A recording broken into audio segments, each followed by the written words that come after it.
ozish uchun oson, sportsiz, dietasiz, shunchaki tabletka ichib ozish usuli bormi? Tushunaman, ko'pchiligimiz oson va tez yo'lni xohlaymiz. Ammo tibbiyot tarixida shunga o'xshash sehrli usullar ko'p bo'lgan. Aksariyati esa fojiali misol tariqasida keltirib o'tsa bo'ladi. 60-yillarda rangli tabletkalar paydo bo'ladi. Tarkibida esa amfetamin moddasi bor edi. Ha, bu siz bilgan narkotik dori hisoblanadi. O'sha vaqtlarda buni ayollarga ozish uchun shifokorlar tomonidan tavsiya qilingan.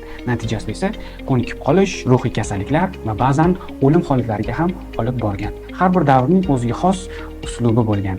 Hammasi bitta narsani va'da qilgan. Nihoyatda oson va tez ozish.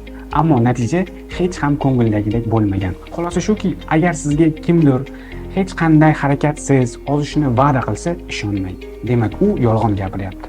Agar bu video sizga foydali bo'lsa, like bosishni unutmang. Savol va mulohazalar uchun izohlarda o'z fikringizni yozing. Xayr, salomat bo'ling.